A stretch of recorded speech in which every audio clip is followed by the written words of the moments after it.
boa noite a todos e a todas. Cumprimentar aqui os nossos convidados, mas antes, digamos, para dar início formal à sessão, eu passava a palavra à doutora Ana Correia.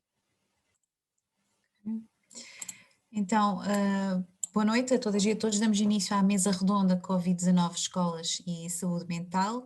A mesa conta com a participação da doutora Isabel Moraes, psicóloga do Agrupamento de Escolas Coimbra Oeste, da doutora Laura Diogo, psicóloga no Agrupamento de Escolas Coimbra Oeste, o doutor Manuel Albano, vice-presidente da Comissão para a Cidadania e Igualdade de Género, a doutora Paula Correia, diretora do Serviço de Psiquiatria da Infância e Adolescência do Centro Hospitalar e Universitário da Cova da Beira, a doutora Rosário Farmaus, presidente da Comissão Nacional de Promoção dos Direitos e Proteção das Crianças e Jovens, por um imprevisto de última hora não poderá estar presente.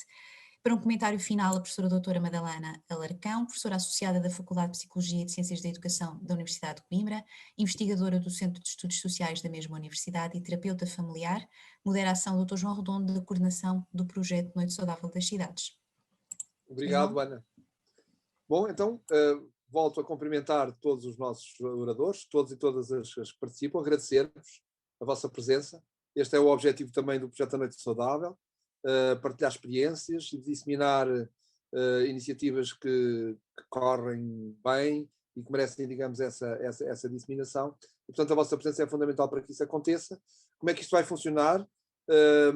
Vamos colocar duas questões, vamos refletir um pouco sobre elas com os oradores.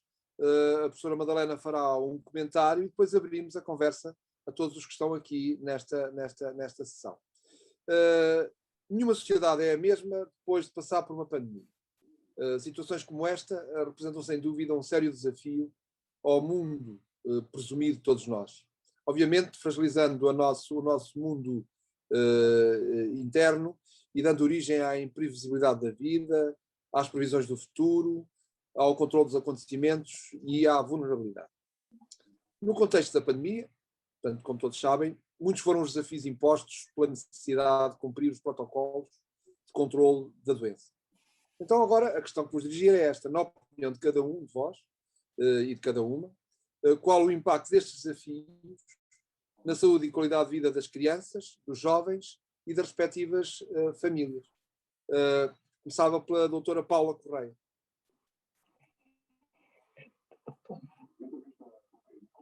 Liga ao som, Paula. Doutora Paula, faz favor de ligar o som. Não tem isso grande. Peço desculpa, eu também desliguei. Está ligado, está ligado. Pronto, começar por agradecer e primeiro cumprimentar a todos, boa noite a todos, começar por cumprimentar também o nosso moderador, Dr. João Redondo, e agradecer este convite que muito me honra, cumprimentar também os colegas oradores neste painel e manifestar a minha satisfação por esta iniciativa. Esta pandemia traz-nos muitas lições, não é? Aprendemos imensas palavras-chave que passaram a fazer parte do nosso dicionário, como plataformas digitais, como webinar, layoff, álcool gel, aulas online, não é? Que estamos aqui para abordar também as escolas. Sabemos sempre que há catástrofes, as crianças são realmente o grupo muito vulnerável e as nossas crianças acabam por passar a sua infância a ver as pessoas de máscara, os sorrisos deixam de ser nos lábios e passam a ser nos olhos, no olhar, e que se cumprimentam ou com a mão no coração ou dando cotoveladas.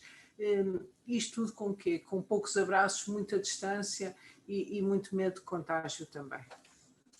A verdade é que a população mundial, nós temos crianças, são mais ou menos 28% da população mundial e por isso temos realmente de nos preocupar com esta geração e nos preocupar com as crianças. Nós sabemos desde janeiro de 2020 os países começaram a implementar um confinamento regional, nacional, com encerramento das escolas e que levou ao stress, à ansiedade e ao desamparo de todos. A natureza e a extensão do impacto que provoca tudo isto nas crianças, esta pandemia provocou nas crianças, depende de muitas coisas, depende da idade de desenvolvimento, depende do nível educacional, se a criança tem ou não necessidades especiais, qual era a saúde dela mental já pré-existente a esta pandemia, as condições socioeconómicas, sabemos hoje, têm um poder imenso sobre o outcome ou o que vai sofrer ou não aquela população consoante a sua condição socioeconómica e E também em questão, e isto já muito virado para a pandemia, se o filho ou se o pai estiveram em quarentena, se estiveram separados ou não, por exemplo, porque um estava infectado e teve que separar a criança dos pais, ou por exemplo nos profissionais de saúde, que muitas vezes tiveram, principalmente no primeiro confinamento, medo de ir a casa e medo de contaminar as famílias e por isso estiveram separados. E por isso sabemos hoje em dia que esta pandemia pode continuar a ter maiores consequências a longo prazo para as crianças e para os adolescentes. Os pequeninos, isto depende muito da idade, não é? Como eu estava a dizer, o impacto em crianças pequenas, nós sabemos que por volta dos 3, 6 anos são mais propensas a manifestar a ansiedade de separação e medo que as outras pessoas sejam infectadas. Os mais velhos já mais a questionar sobre o Covid-19 e querer saber o que é que se passa e muitas vezes até a procurar coisas na net e aumentar a ansiedade pelo que vão lendo. Irritabilidade, desatenção, não é? Comportamentos de maior apego aos pais e as crianças a sentirem-se inseguras, com medo, isoladas, as alterações do sono e do apetite muito frequentes e a ansiedade de separação. Nos mais velhinhos, por isso nas crianças já em idade escolar até os universitários, nós sabemos que a aprendizagem antes do confinamento envolvia essencialmente uma interação individual com os professores, com os pares, e o encerramento das escolas e universidades teve um impacto muito negativo. O confinamento domiciliar está associado à ansiedade, não é? Já sabemos isso, até quadros depressivos podem ir de ligeiros a graves, mas a interrupção na sua educação, a interrupção na atividade física e a própria oportunidade para a socialização. Era importante, não é? Tenho uma filha em casa que me dizia: eu fiz os 16 anos em confinamento, vou fazer os 17 em confinamento. E por isso isto interfere realmente imenso na vida deles. As perturbações na rotina, a deixar as atividades extracurriculares, não poder brincar ao ar livre, não poder estar com os amigos e também não ter as atividades escolares presenciais. Muitas crianças ficaram muito mais dependentes dos pais, têm necessitado de muito mais atenção e agora, a seguir ao confinamento, o que estamos a verificar é uma resistência a ir à escola e uma dificuldade em estabelecer relacionamentos, seja com os professores, seja com os pais. Por isso, tudo isto vai ter realmente impacto na saúde mental, não é? Na saúde psicológica, devemos dizer, ou mental destas crianças e jovens. Verifica-se também que a distância social é essencialmente para os jovens uma responsabilidade social e eles percebem muito bem que é motivado, os cuidados são motivados por razões pró-sociais, para prevenir também que os outros adoeçam e a preocupação em por exemplo, ficar de levar a doença para casa para os pais ou para os avós, quem tem familiares mais idosos em casa. No primeiro confinamento havia muito essa preocupação. Dizer também que o impacto em relação aos meninos que foram separados dos pais também verificámos que era mais grave. Crianças que estiveram ou quarentena, ou que os pais estiveram isolados e por isso que tiveram de alguma forma de estar separados devido à quarentena e que isso provocou um maior isolamento na criança, com efeitos tanto a nível da vinculação, tornando a criança mais vulnerável e ser uma ameaça real à saúde mental da criança. Por isso, com sentimentos de tristeza, ansiedade, medo da morte, muito medo que os pais morram. Isto também se verificava em filhos de profissionais de saúde, muito medo que os pais apanhassem a doença, medo de ficar isolado no hospital e a sentirem-se, não é, separados, sozinhos e realmente muitas vezes com muito pouca maturidade para perceber e compreender as implicações da atual situação da pandemia. Por isso o confinamento, com a perda de contacto com os pares, o uso da aprendizagem online, tudo criou uma realidade diferente, não é? Com muito aumento do tempo de ecrãs, com uso excessivo de redes sociais, de jogos online, de séries online e com muito pouca atividade física e muitas vezes, não é, com grande inatividade, a ficar deitado ou sentado a maioria do dia. As crianças com necessidades educativas especiais também foram uma grande preocupação, não é? Crianças com perturbações de espectro autismo, com perturbação de hiperatividade, com déficit de atenção, com dificuldades de aprendizagem, com atrasos de desenvolvimento, também para eles foi um desafio esta pandemia e posso depois falar um bocadinho sobre isso, se acharem importante, porque cada uma destas áreas, cada uma destas crianças, não é, teve desafios diferentes e os pais também que ficaram com elas, principalmente no primeiro confinamento, No segundo as escolas já deram muito apoio, mas no primeiro não tinham acesso a materiais de apoio, houve encerramento do ensino especial na maioria das vezes e as interações do grupo de pares foram perdidas, as oportunidades de aprendizagem e desenvolvimento também, o que interferiu muito na capacidade social e comportamental, levando até a regressão do comportamento destas crianças. Por isso, foi difícil para os pais, não é? Atender a estes todos os desafios, a lidar com crianças e adolescentes, principalmente os pais de crianças com necessidades educativas especiais, porque carecem de experiência profissional e confiam nas escolas e nos terapeutas para os ajudar, e por isso foi realmente difícil lidar com aquele primeiro confinamento e mesmo com este segundo também houve alguma preocupação. Também com muitos pais nos procuraram para ajudar nesta fase. Muito bem, doutora Paula Correia, muito obrigado.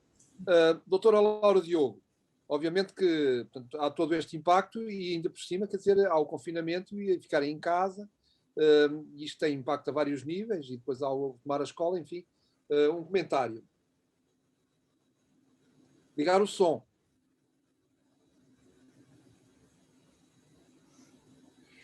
Penso que a doutora Paula Correia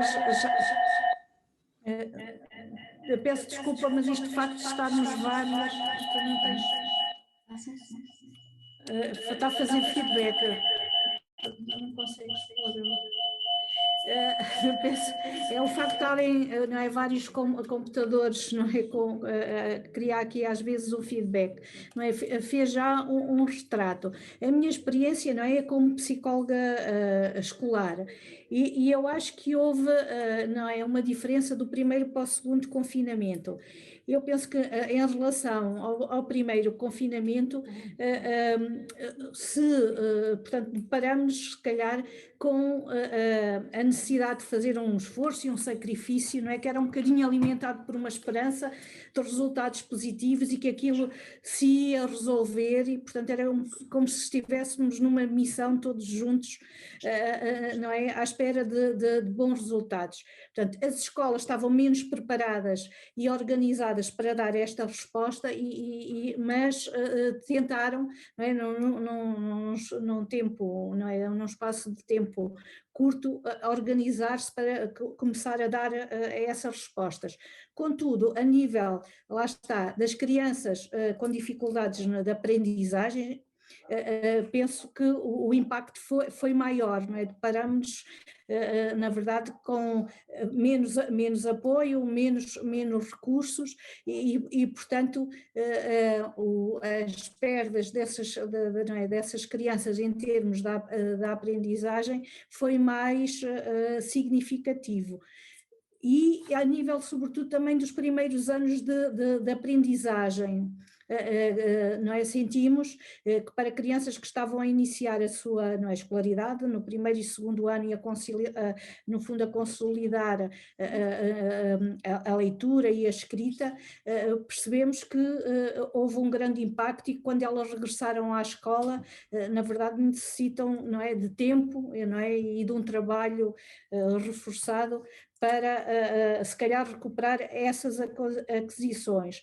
Depois, em termos, não é, do impacto emocional, penso que ele está a ser foi mais significativo agora, ao nível do segundo confinamento, até do que o primeiro, porque em relação ao primeiro havia, na verdade, essa expectativa positiva, não é, que estávamos a trabalhar para um fim comum e que a situação se iria resolver e que, portanto, no final desse esforço iríamos voltar todos a uma normalidade, não é? O segundo confinamento introduziu alguma desesperança, não é? As pessoas de repente voltaram-se a ver, não é, novamente confinadas, sem ter muitas certezas, não é, de quando é que as coisas coisas iam acabar e de como é que se iam resolver.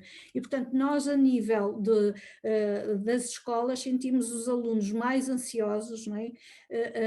Sobretudo quando regressamos, não é? Os colegas referem também, não é? Crises de ansiedade, ataques de pânico, portanto houve um aumento dessas situações quando não é? Regressamos às escolas, e a nível dos mais novos, as dificuldades ao nível a nível não é? Da separação dos pais e, portanto, essas situações de ansiedade de separação, do não querer ir à escola, também aumentaram significativamente. No apoio que nós prestamos em confinamento, pronto, e na parte que me toca, senti muitas vezes alguma solidão da parte das crianças e, portanto, nós tínhamos um tempo, não é, para a sessão e para estarmos juntos e eu sentia que o tempo chegava ao fim e que eles tentavam prolongar e manter-se, não é, ligados, porque se sentiam sozinhos, os pais estavam muitos deles, não é, em trabalho online também, outros ausentes e eles estavam até em casa de familiares e portanto senti da parte deles essa solidão.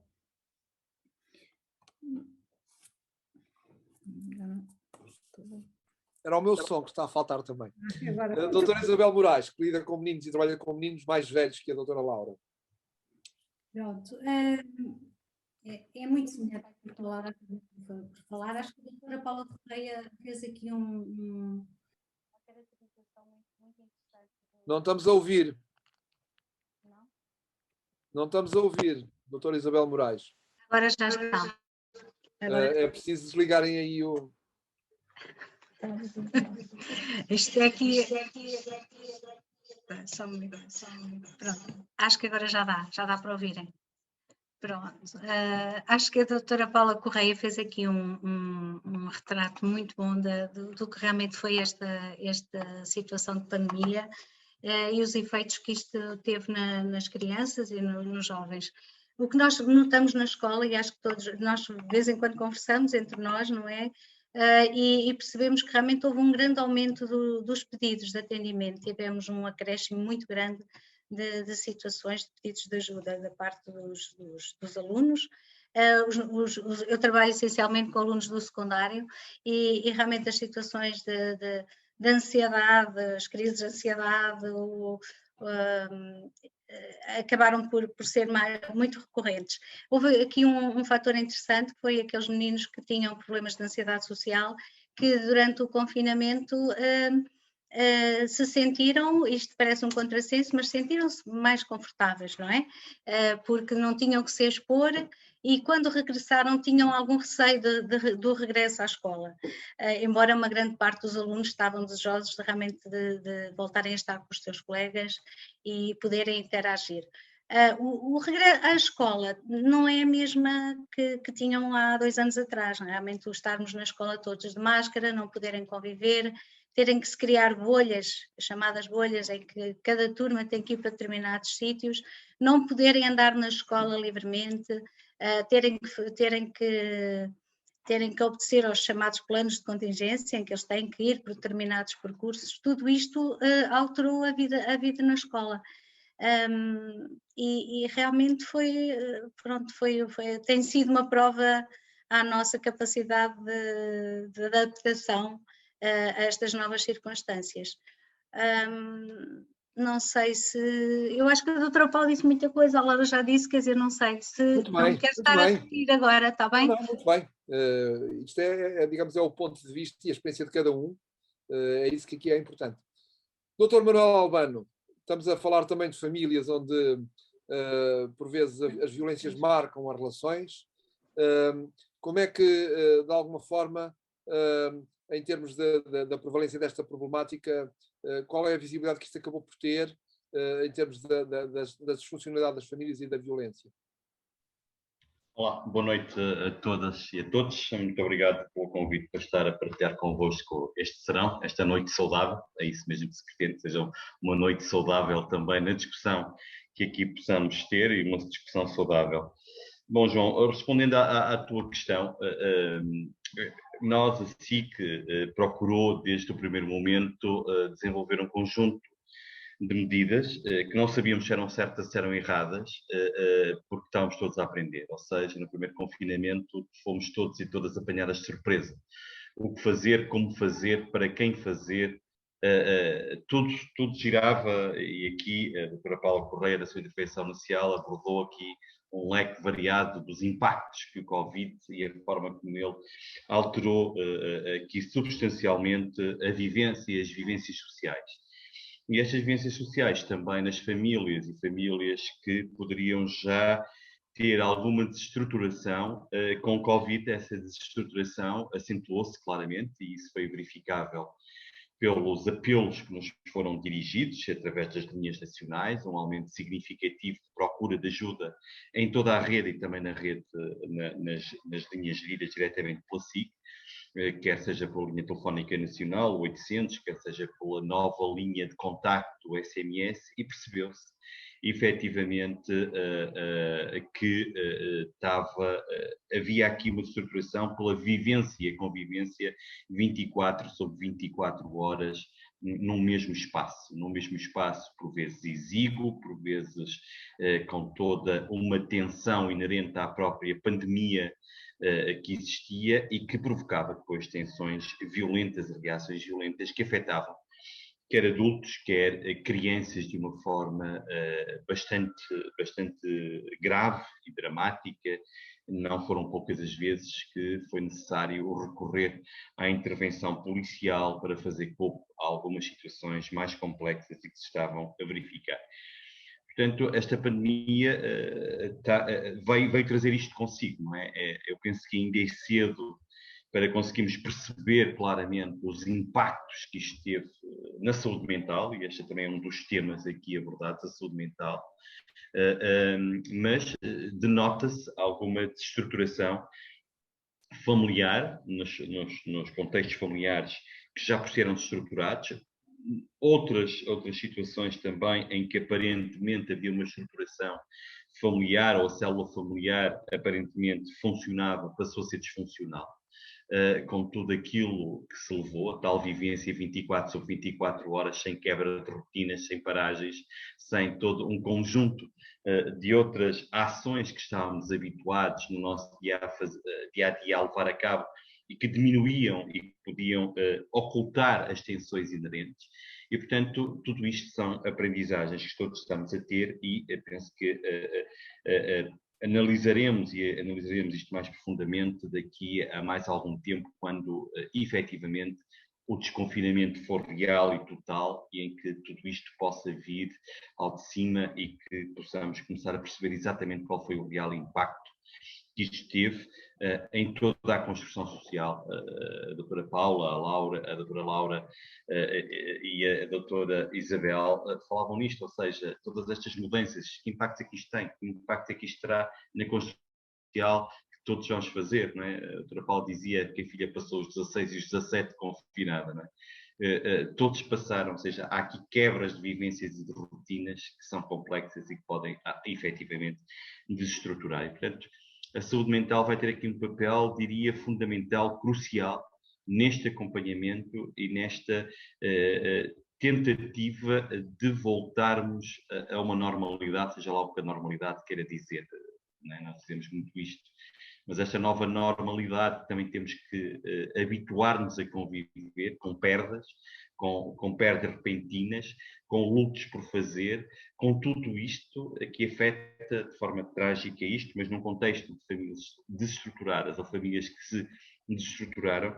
Eu penso e puxando aqui a brasa à minha sardinha, na área da violência, que este impacto será severo e está a ser severo naquilo que se verificou e muito devido a toda esta quebra de rotinas que às vezes funcionavam como elementos protetores para que também atos de violência pudessem não ocorrer. E, portanto, eu acho que esta é uma reflexão que se exige, que se tem que pensar E volto a dizer, a saúde mental aqui terá um papel fulcral, fundamental, neste reativar de todas as estratégias protetivas para a nossa convivência voltar a uma normalidade em que se afaste um pouco mais desta disfuncionalidade que a pandemia veio a provocar. João, se calhar, para início... Muito bem, Manel. Está muito bem, muito bem. É só sublinhar, era só o que estás a dizer. Quer dizer, quando estamos a falar de saúde mental, estamos a falar de vários interventores. Estou aqui a pensar nos cuidados de saúde primários, da importância do papel que tem, não é? Claro. Nesta primeira leitura, assim como as escolas, que é onde vão os meninos que dão sinais. Não é? João, não sei se... Não sei se queres que já há alguma coisa, mas não, depois já na segunda intervenção, se calhar pego nisso também. Várias linhas de sim. vêm, e esta é novamente uma questão dirigida a todos, vem sublinhando que uma das preocupações que é referida é que a crise aumenta as desigualdades sociais, que afetarão principalmente os jovens que já tiveram menos oportunidades antes da crise. E esta para mim, uma das preocupações também passa pelo impacto socioeconómico desta crise e como é que se vai lidar com isto tudo. E, obviamente, que os jovens com menos oportunidades, digamos, merece uma reflexão séria. Estamos a falar daquilo que vão ser os futuros adultos da nossa sociedade e vão ser, digamos, que vão liderar as organizações da nossa comunidade. Passava-vos a palavra para ouvir um comentário sobre isto. Como é que práticas é que poderão minimizar estes impactos, e estou aqui a pôr o foco nas desigualdades, nas várias desigualdades. Voltava novamente a dar a voltinha. Doutora Paula Correia. Realmente o impacto, e nós sabemos que o fator mais importante na saúde mental das crianças é o fator socioeconómico, não é? Famílias pobres que vão ter a fonte do seu salário diário cortado leva a grande frustração, sentimento de desamparo, e eu concordo com o Dr. Manuel, em que o conflito se vai manifestar sob a forma de violência, e as crianças são uma vítima fácil para a violência. E muitas vezes vítimas na sua própria casa, que deveria, não é, representar uma fonte de segurança e proteção, e acaba por ser no meio de todo este panorama, e num confinamento as escolas são excelentes na triagem, no envolver a criança em meios protetores.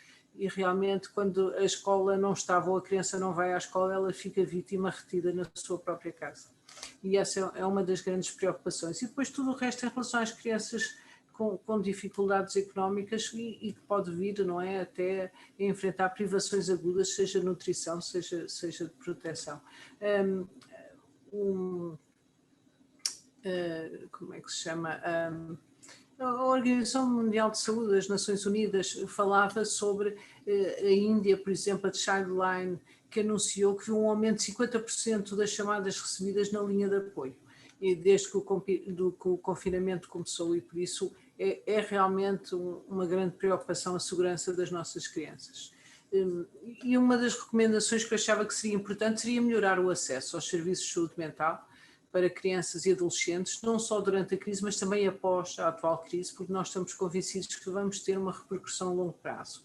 E constituir uma rede colaborativa que seria muito importante. Esta rede pode ser direta, pode ser digital. Nós começámos aqui com o Dr. João Redondo a fazer uma rede aqui na nossa Cova da Beira, com todas as partes interessadas em relação à saúde mental. Fizemos uma linha de apoio também na altura. Para quê? Para melhorar a resiliência comunitária, no fundo, para capacitar pais e cuidadores mais informados, são promotores da resiliência, e era preciso essa linha estar toda a gente importante na saúde mental, porque saúde mental não é só ausência de doença, não é a saúde que todos nós queremos, e por isso o papel dos pais, dos professores, dos cuidados de saúde primários, mas também dos pediatras, dos voluntários tão importantes, não só nas crianças, mas idosos que não podiam ir fazer compras, não é? Que precisavam dos seus medicamentos e iam à farmácia por eles, por isso o sistema de saúde e até os responsáveis políticos. Esta rede é fundamental, e será algo que eu acho que a pandemia nos trouxe para repensar muito bem, não é, que é preciso toda uma comunidade para criar uma criança e uma comunidade também para ajudar a ter um desenvolvimento, não é, o melhor possível. Em termos de grande stress e incerteza, como foi esta pandemia, os pais precisam responder às necessidades dos seus filhos, e por isso havia muitas recomendações, desde a maior necessidade de brincar mais com a criança, de diminuir os tempos online, etc. Mas realmente pensar que os pais são os grandes modelos e são os modelos dos mecanismos de coping, das medidas preventivas e que a família deve atuar como uma equipe, não é? De forma a que as crianças individualmente são motivadas a seguir e houve realmente muitas apresentações, muitos materiais em vídeo dado pela OMS, pela Unicef, pela nossa DGS. Nós fizemos um póster para a Coordenação Nacional para ajudar muito até a conversar com a criança sobre o que está a acontecer, adequado à sua idade e ao seu nível de desenvolvimento. E por isso manter as rotinas o mais possível, estimular a criança a ler, a atividade física e claro, manter o sono, o apetite e por aí fora. Por isso é importante integrar as crianças também na tarefa da casa. Tudo isso durante o confinamento, houve muitos conselhos, muitos pais ligavam a pedir até atividades que poderiam fazer com os seus filhos dentro de casa e muitos também a pedir ajuda pelas dificuldades que tinham em as crianças permanecerem confinadas, principalmente crianças, por exemplo, com PHDA, que tinham grande dificuldade em aderir às rotinas e em se manter confinados. Muito bem. Muito bem, doutora Paula. Nós estamos envolvidos num projeto colaborativo, depois a doutora Paula poderá acrescentar alguma coisa, que se chama Bebés, Crianças e Famílias e Comunidades Saudáveis Não Brotam em Jardins. E é um projeto que vem da administração pública e envolve aqui vários setores e estamos a desenvolver em vários municípios da nossa região centro e, digamos, há aqui uma ligação histórica à história da pandemia e vem ao encontro de algumas das respostas. Passava então agora a palavra aqui às escolas, doutora Laura, doutora Isabel, quer dizer, em relação a estas desigualdades, ao impacto que elas vão ter, como é que a escola olha, digamos, no sentido de poder minimizar que práticas é que podem implementar para poder minimizar este impacto. Obviamente que a escola sozinha, só por si, não é uma solução, não é? Isso todos sabemos isso, o nosso dia-a-dia, a nossa relação, estamos aqui, não é por acaso que estamos aqui. Como é que veem que se podem minimizar na prática essas desigualdades? É assim, eu penso que há dois níveis, não é, que nós temos que considerar.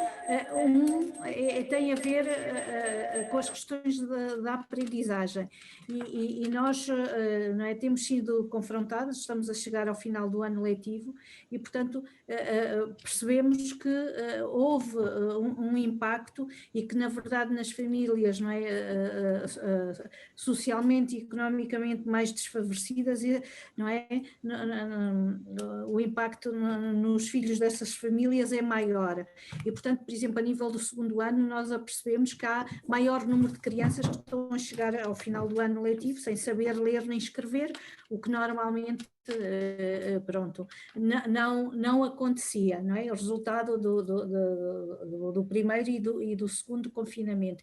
E, portanto, penso que as escolas têm que organizar respostas no sentido de tentar colmatar, portanto, estas falhas e se calhar investir, não é? Sobretudo a nível da leitura da escrita, não é? Que é essencial para todas as aprendizagens, portanto, organizar respostas que possam abranger um maior número de alunos e que não passa, pronto, e nós temos sentido isso, não é? Muitas vezes por pedir aos psicólogos que avaliem, pronto, e que se vão, no fundo, digamos, identificando medidas para criança a criança, porque penso que neste momento não é um tipo de ação que não resulta, portanto tem que ser algo pensado de uma forma mais global, não é? No sentido de colmatar estas dificuldades de aprendizagem.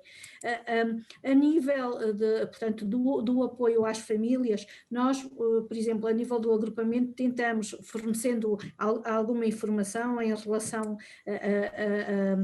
à literacia, no fundo, que é relativa à saúde mental, que é relativamente ao Covid, tentar chegar a alguns pais, até chegar aos pais através dos diretores de turma, facilitando algum tipo de informação e disponibilizando, digamos, a nossa ajuda, não é? Para atender e para, no caso de ser necessário, serem identificadas situações.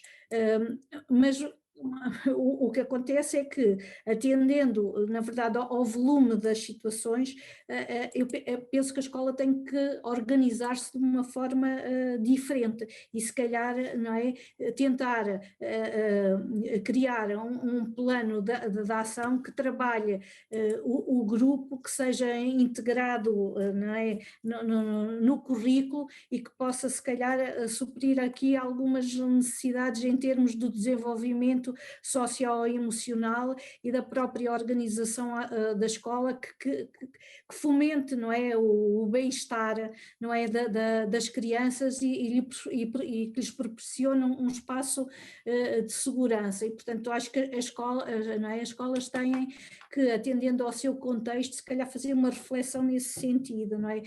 Porque não há psicólogos, nem psiquiatras, nem pedopsiquiatras que cheguem para dar resposta, portanto, a caso a caso. Haverá alguns que nós temos que identificar, não é, e encaminhar e, portanto, proporcionar esse apoio mais individualizado, mas penso que a solução tem que passar por uma organização, não é, do próprio contexto escolar, se quisermos, na verdade, chegar a todos e a todos aqueles que precisam. Há bocado falou nos recursos, a Ordem dos Psicólogos Portugueses penso que fez um excelente trabalho nesse sentido e, portanto, no próprio site da Ordem, e aí acho que qualquer pessoa pode entrar, há umas publicações relacionadas com o Covid, tem caixas de ferramentas em que dá também sugestões para os vários públicos, profissionais, professores, pais, e penso que nós nos nossos agrupamentos divulgamos, portanto, está feito, são apelativos, práticos e, portanto, assim, numa primeira linha, não é? Às vezes pode ser uma colaboração. Se calhar deixar aqui também um bocadinho, não sermos assim tão pessimistas, o Instituto de Apoio à Criança no primeiro confinamento detectou, na verdade, quase uma duplicação de apelo, não é, de chamadas em relação ao ano anterior, portanto, comparando 2019 com 2020, houve quase uma duplicação de pedidos. E eles resolveram fazer um questionário às famílias, portanto, que intitularem o que pensam e o que sentem as famílias em isolamento social, e têm aí um relatório publicado, pronto, que está disponível. Eu depois posso divulgar aqui, pronto, e eles, portanto, reconhecem as limitações do estudo, porque muitos dos pais, aqueles que responderam, têm informação superior e, portanto, logo aí, se calhar há um enviesamento dos resultados no sentido positivo, não é? Porque nós sabemos que são as pessoas, não é? Em termos, não é? Que com mais formação também, muitas vezes que têm, não é? Melhores recursos para lidar com estas situações, mas eles portanto, do questionário, o que diziam é que, em termos dos adultos, portanto, dos pais que responderam, detectaram, não é, um aumento de 20% de adultos que evidenciavam níveis de ansiedades mais elevados e stress, portanto, em relação a dados normativos, e 10% das crianças também com níveis de ansiedade, portanto, acima dos valores normativos, mas que, portanto, no restante, não é, as restantes famílias foram encontrando respostas, não é, positivas, e referiam também aspectos positivos de estarem, não é, mais juntos, poderem brincar com os irmãos, mais tempo livre, mais tempo a fazer atividades em conjunto, e, portanto, há também uma nota positiva. As crises são feitas de tudo. De tudo, sim. Isabel Moraes, quer dizer, em relação a estas desigualdades sociais, o trabalho em rede é uma realidade ou uma matriz marcada por múltiplos obstáculos? Eu acho que... Seguindo a linha, portanto, a questão das desigualdades, a doutora Laura desligar o microfone. Pronto, já está. Isto é complicado. Não, acho que todos nós sabemos que este tempo de pandemia e de isolamento social acentuou as desigualdades a vários níveis, não é? Acho que isso é uma evidência. Realmente o impacto que isto vai ter ainda não sabemos, não é? Mas sabemos que já existe alguma coisa. Eu acho que as escolas mobilizaram, tentaram fazer alguma coisa em termos de apoio, nomeadamente às famílias mais carenciadas, e realmente houve alguma mobilização, houve alguma solidariedade para tentar colmatar algumas situações das quais tínhamos conhecimento. Naturalmente que nós a nível de escola é fundamental, e nós como psicólogos na escola, acho que as coisas só funcionam se realmente conseguirmos trabalhar em articulação com a escola em si, com os professores, com os diretores de turma e com os serviços da comunidade, nomeadamente os serviços de saúde. E muitas vezes só com esta articulação é que se consegue realmente fazer alguma coisa minimamente eficaz. Acho que é fundamental e realmente nós temos que nos reorganizar mais uma vez. Hoje, durante o dia, falámos da questão da intervenção dos programas de intervenção que nós temos nas escolas, de desenvolvimento socioemocional. Há que reforçar, há que repensar a forma como os podemos realmente voltar a implementar na prática, porque muitas vezes, nesta nova situação de confinamento e com todas as regras impostas, não é, em termos de segurança, sentimos algumas dificuldades em desenvolver algumas atividades, porque nós poderíamos fazer presencialmente. E também temos que nos reinventar um pouco aí. E acho que o poderemos fazer se realmente tivermos do nosso lado parceiros dos vários setores da sociedade, da comunidade. E naturalmente sem isso não será complicado. Daí o podermos fazer os encaminhamentos sempre que necessário, podermos estar em contacto com os vários profissionais e realmente só assim é que as coisas vão funcionar, senão é complicado, porque há situações em que realmente a família está muito desestruturada, há muitos problemas, não só económicos, mas também em termos o Dr. Manuel Albano falou da questão das situações de violência, muitas outras situações, que se não tivermos as forças da comunidade envolvidas, será difícil. Só dar aqui uma nota. Portanto, eu neste momento estou ligado à Coordenação Regional da Saúde Mental, a doutora Paula Correia também é a minha companheira nesta coordenação e, portanto, aquilo que sentirem que possa haver dificuldades nestas ligações, façam favor de nos dizer para nós ajudarmos a melhorar a acessibilidade, também é por isso que cá estamos, não é? De maneira que contem connosco. Já contam aqui, não é? Mas aqui estamos a falar na região, portanto, dificuldades que hajam, contactam-nos, não é? Nós neste momento com a pedopsiquiatria reunimos com alguma frequência com toda a região centro e portanto vamos conversando também, assim como com os adultos. Dificuldades que hajam, por favor, contactem-nos. Dr. Manuel Albano, como é que se previne a desigualdade? Muito trabalho tem sido feito pela SIG neste sentido, portanto. Sim, como é que se previne desigualdades é uma boa questão. Acho que não há uma resposta, há várias respostas. A Paula, e desculpem lá tirar os doutores, esta gente toda, acho que já nos conhecemos há tanto tempo para estar aqui com doutor. Acho que já estamos aqui num ambiente assim mais informal, com a formalidade necessária. Mas a Paula já referiu aqui, e tu também, João, a questão das redes são algo que, no meu entender, é o que pode determinar e é um determinante essencial para quebrar desigualdades. E a pandemia veio mostrar isso um bocadinho, veio mostrar como quando há uma articulação verdadeira de redes, não é dizer que temos uma rede só porque temos uma rede, o empoderamento e a capacitação que se efetua junto das pessoas acontece. Porque a desigualdade existe porque há claramente alguém que tem um poder sobre outro, alguém que tem um privilégio sobre o outro e que não quer abdicar desse mesmo privilégio.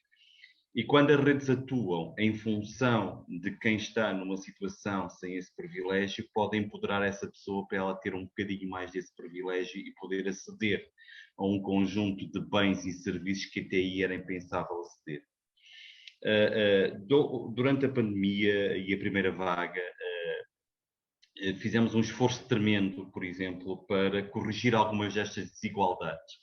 E que teve a ver com crianças que estavam de um momento para o outro, ficaram confinadas, estavam confinadas duplamente, estavam confinadas porque fugiam de situações de violência, porque estavam em casas de abrigo e estavam confinadas no seu acesso ao sistema educativo porque não tinham os meios necessários para poder aceder online, ter a aula regular, porque não havia essa capacidade. E houve aqui um esforço brutal do ponto de vista da SIG, da Secretaria de Estado, em conjunto com um conjunto de atores, até de empresas, que vai permitir que, por exemplo, esta acessibilidade aos meios técnicos necessários para que estas crianças não perdessem as suas aulas, não acontecesse. Ou seja, o que se verifica é que, efetivamente, estas desigualdades estas assimetrias, este não acesso e até podíamos estar a falar de crianças que até há bem pouco tempo tinham tudo a este nível. Se calhar não tinham nada a outros níveis, mas pelo menos do ponto de vista do material existia, mas no momento que outros viram despojadas devido a uma situação de violência que as obrigou a fugir para garantir a sua proteção, não é? Portanto, as desigualdades podem ser corrigidas a partir disto, a partir destas redes. E também de base local, e Coimbra é um excelente exemplo daquilo que tem sido e que tem mostrado ao país, em que a rede funciona, as redes funcionam e funcionam por duas vertentes. Funcionam na capacitação dos seus pares e funcionam no empoderamento de quem está numa situação de fragilidade. Porque a rede não é uma palavra vã. A rede é algo que, para existir e para formar, as pessoas têm que ter o compromisso e têm que agir em função disso. Porque muitas vezes são as próprias instituições que desprotegem pela sua ação ou não ação e provocam as desigualdades, né? Porque o acesso, se não é facilitador, se é revitimizador das situações, vai complicar mais. Portanto, João, eu acho que um dos fatores-chave para a correção das assimetrias de desigualdades é, efetivamente, todos percebermos que somos poucos para as combater, mas todos percebermos que se nos unirmos e tivermos um foco comum, uma ação comum concertada, podemos fazer a diferença nessa correção. E, portanto, eu valorizo muito e acho que isso é fundamental, a construção de redes sólidas, redes de trabalho, e há bocadinho falava do projeto que tem das redes colaborativas, que eu já tive o prazer de ouvir falar sobre isso, e que é um exemplo claro disso, é um exemplo desta capacitação e desse afastar das desigualdades. E eu acho que aqui, há bocadinho a Isabel dizia isso, todos tivemos que nos reinventar, e temos que nos reinventar todos os dias. A Laura falava das aprendizagens, que se perderam aprendizagens em anos em que supostamente a criança deve sair a saber ler e escrever, e que aqui também se nota estes desequilíbrios sociais, estas desigualdades sociais, quem tem mais acesso, quem tem menos acesso. Mas também aqui nós temos que reinventar também o sistema educativo e como é que se produzem aprendizagens, não é? Aprendizagens, claro que é importantíssimo saber ler e escrever, mas é só isto, saber ler e escrever, ou é saber algo mais? E aqui também os professores, e uma justa homenagem a toda a classe docente, que também tiveram que reinventar para adaptar. Porque nós falamos sempre nos alunos, mas os professores, os médicos, os enfermeiros, todos nós, os interventores, vamos chamar de interventores sociais, nós todos tivemos que nos reinventar de algum modo para dar respostas mais eficazes e às vezes parece que não conta isso. E, portanto, também aqui nós temos que perceber que esta reinvenção também se deu com dor, provavelmente, com dificuldade, com aprendizagem. Lá está. Se houver redes coesas e colaborativas do ponto de vista real na comunidade, fará certamente a diferença. Muito bem. Professora Madalena Alarcão, a palavra é sua. Boa noite, então também a todos, e muito particularmente às pessoas que já deram aqui o seu contributo e, enfim, já nos trouxeram muita e muito pertinente informação.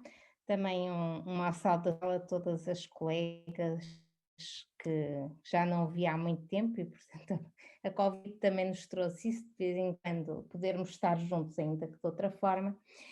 E talvez uma primeira reflexão que gostava de partilhar convosco é que ouvir-vos me fez pensar que, no fundo, nós estamos confrontados com situações em que muito mais pessoas e muito mais famílias estão a ser multidesafiadas e não temos apenas como multidesafiadas aquelas que habitualmente entram dentro de um determinado perfil. E esta ideia de ser multidesafiado, no fundo, o que é que nos chama a atenção para que o stress que é introduzido é muito grande, porque a capacidade de lidar com as situações que vão ocorrendo está a ser ultrapassada. E isso pode, de alguma forma, bloquear, dificultar a utilização dos recursos que as pessoas individualmente ou familiarmente podem ter. E, portanto, outra reflexão que ao ouvir-vos fui fazendo é que talvez o tempo verbal que os nossos irmãos brasileiros utilizam, o gerúndio, talvez seja aqui o mais interessante, portanto, nem o passado, nem o futuro, ou seja, nem foi, nem terá que ser, mas o está sendo, talvez seja um tempo verbal muito apropriado e nos chama a atenção para o quê? Para que temos todos que ir agindo relativamente àquilo que vai acontecendo. Já várias vezes aqui foi dito, parece que efetivamente o primeiro e o segundo confinamento têm resultados diferentes, mesmo em termos familiares. Houve um estudo internacional que foi feito relativamente ao primeiro confinamento e que mostrou que se houve algumas famílias em que os pais sentiram burnout parental, no sentido que se sentiram ultrapassados na sua competência para lidar com as situações. Houve outros pais e outras famílias onde isso não aconteceu e onde até as pessoas conseguiram retirar algum benefício do estar juntos. Portanto, realmente, cada sistema individual e familiar é muito diferente a reagir, mas temos que ter todos muita atenção àquilo que vão sendo os sinais, por um lado, de sofrimento e de desadaptação, e por outro lado, sinais de adaptação e sinais de resiliência. Há pouco, penso que foi a Laura que referiu isso, que com o segundo confinamento a dimensão da esperança ficou fortemente abalada. E eu ia buscar esta ideia da esperança porque me parece que ela é realmente um elemento importante. Nós, enfim, sabemos que mesmo quando as vidas são muito desesperadas, a capacidade de resiliência é um aspecto importantíssimo. E também, se pensarmos naquilo que são os pilares, digamos assim, do que parece ser essa resiliência, temos por um lado o dar sentido positivo à adversidade, não é? E isso eu penso que é muito importante. Desse ponto de vista, os meios de comunicação social não têm ajudado nada, bem pelo contrário, têm complicado muito. Mas como é que todos nós, nos vários papéis, nos vários níveis, podemos dar sentido a esta adversidade, podemos dar um sentido positivo e o que é que podemos efetivamente deixar de porta aberta para o futuro. Depois também sabemos que outro pilar importante da resiliência é a construção de redes e a coesão interpessoal, nomeadamente na família a coesão familiar, mas enfim, noutros espaços essa coesão, e se calhar estando de alguma forma impedido ou tendo dificultado a possibilidade de relacionamento interpessoal mais próximo fisicamente, haverá toda uma série de outras possibilidades de manter esse relacionamento, e aqui num contexto escolar e pensando naquilo que é a relação entre os professores e os alunos, e entre os alunos, penso que há espaço para efetivamente se pensar como é que estes contactos têm, e para utilizar uma palavra que já aqui foi também hoje muitas vezes utilizada, como é que eles se podem reinventar e, portanto, como é que podemos continuar a relacionar-nos ainda que de outras formas. E, finalmente, só para concluir os pilares da resiliência, também sabemos que um terceiro tem a ver com a comunicação, no sentido que a comunicação seja clara, seja positiva e que ela permita também uma explicitação daquilo que são as emoções, sejam emoções mais positivas, sejam emoções mais negativas. E, portanto, esta também me parece que é uma dimensão importante, o dar compreensibilidade àquilo que muitas vezes pode estar a parecer incompreensível, o dar nome às emoções, e isso uma vez mais também nos vários papéis que temos, desde os mais familiares aos mais profissionais, podemos fazê-lo. Provavelmente também, como aqui que estava a ser sublinhado, a importância de haver redes é importante, porque de repente a dificuldade não é só das crianças, a dificuldade também é dos adultos, não é? Portanto, todos nós acabamos por ter a necessidade de ter espaços de conversa, de partilha, efetivamente espaços em que alguém possa ser empático relativamente àquilo que estamos a sentir. E, portanto, eu diria que algo para que esta, até porque, algo para que para que este vírus e para que esta doença nos chamou a atenção, sobretudo porque já percebemos que se calhar não vamos ter uma terceira guerra mundial, mas vamos ter um conjunto de situações para as quais não estávamos minimamente alerta e vamos tê-lo cada vez mais, seja em termos de catástrofes naturais, seja em termos de situações pandémicas. Aquilo que me parece muito relevante é que nós sejamos capazes de olhar para estas situações como exigindo mudanças de segunda ordem, ou seja, mudanças efetivas, mudanças qualitativas e não meros ajustamentos. Uma das coisas que me preocupa, no sentido de que acho que como sociedade nós estamos a ser capazes de olhar para isto, falamos muito do regressar à normalidade. Nós não podemos regressar à normalidade, nós temos que perceber que efetivamente João começou esta sessão dizendo que nada será igual, mas eu acho que o grande problema é que a sociedade em geral, e a sociedade também somos todos nós, está cheia de vontade de voltar a ser como era. E isso, efetivamente, não é possível. E por isso é que dizia, ou falava desta necessidade de nos abrirmos a verdadeiras mudanças, para que também não fiquemos depois muito desiludidos ou sem respostas relativamente a algumas questões. Isto não significa que não tínhamos que criar rotinas, e isso parece-me um aspecto muito relevante. Muitas das nossas rotinas passadas não são mais possíveis, não são mais viáveis, não são mais úteis, e portanto nós temos que criar outras rotinas.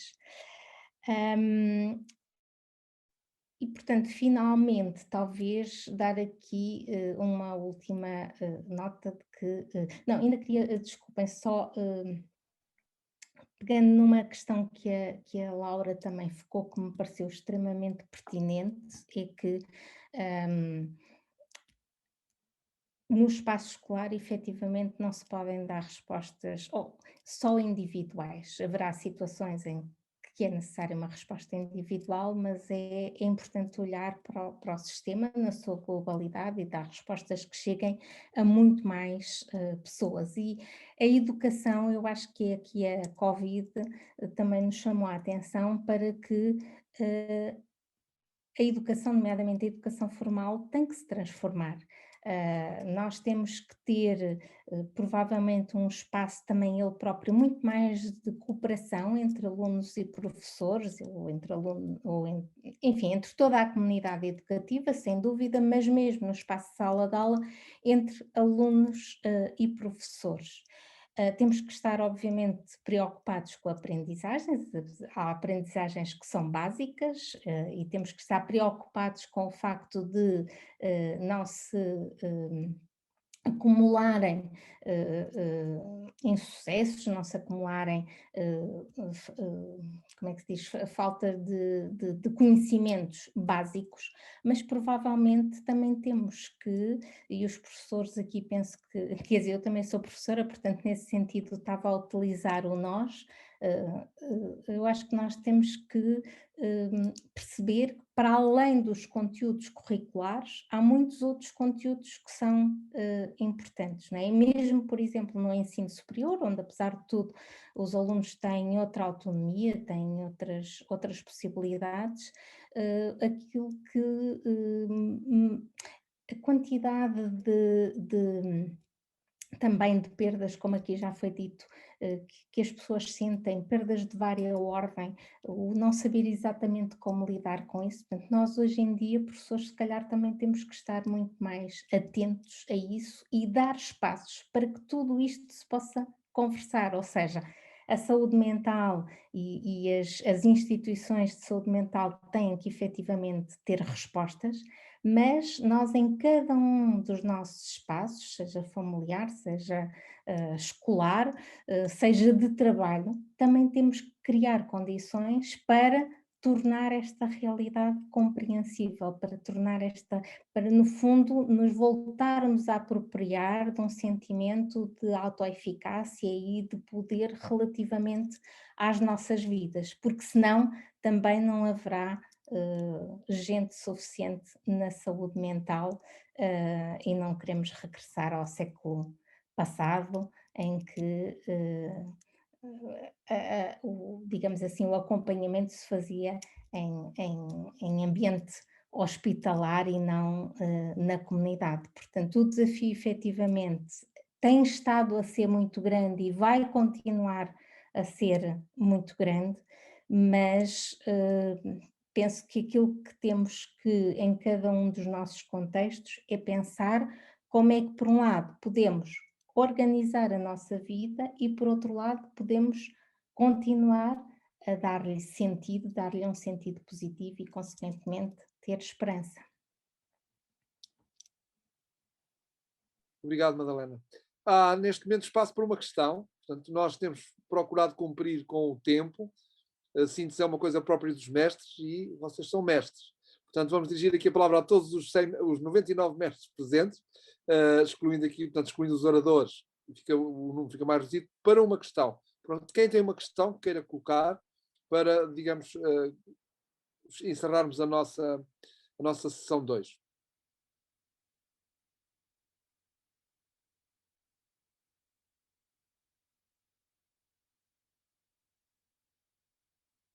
Bom, parece que estão todos muito esclarecidos. E então, agradecer à doutora Paula Correia, à doutora Laura Diogo, à doutora Isabel Moraes, ao doutor Manel Albano, à professora Madalena Alarcão, à doutora Ana Correia e ao Pedro, não é, que possibilitaram toda esta organização e disponibilizaram-se, portanto, todos vós neste tempo neste tempo das nossas vidas pessoais, onde as fronteiras entre o mundo do trabalho e o mundo da família aqui se cruzam, devemos cuidar, não é? Portanto, essa é uma coisa que a pandemia nos tem de obrigar a cuidar, fica muito fácil as fronteiras aqui fundirem-se. E agradecer a todos vós e a todas vós por terem vindo. Nós tivemos aqui 100 pessoas, o que é fantástico, nesta hora de trabalho que aqui estivemos. Portanto, dizer-vos que, no que for preciso, relativamente às questões da saúde mental, dificuldades que possam haver junto às escolas, na acessibilidade, contactarem connosco. Documentos que considerem que é importante disseminar, contactam o Projeto da Noite Saudável, a doutora Ana Correia, nós disseminamos, e naquilo que pudermos ser úteis, depois naquilo que são os nossos papéis profissionais, portanto, nós conhecemos aqui uns aos outros, também estamos disponíveis. Portanto, uma boa noite e um abraço a todos e a todas. Obrigada, boa noite. Boa noite, obrigado. Até à próxima. Muito obrigado. Até à próxima, obrigada.